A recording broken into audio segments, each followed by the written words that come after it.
Hello guys! So ito po, tayo experiment ng information.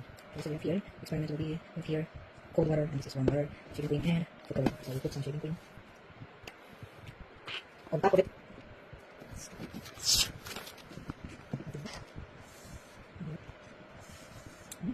Here.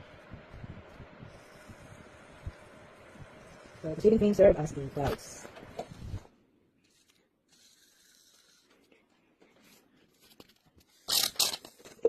I'm sorry for that. It's hard to squeeze the shaving cream. So it serve as the cloud. Okay, oh, it's cloud in the hot water. I put more here in the cold water.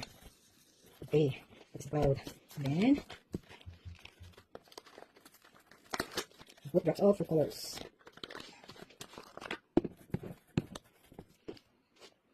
See what happens to the cold water. And hot water. If it will form any.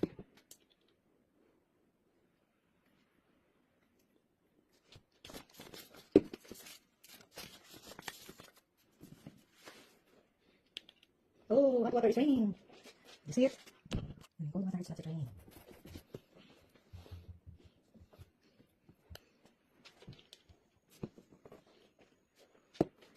So what have you observed? This is the hot water. So what have you observed? So the cold water. Okay, thanks for watching.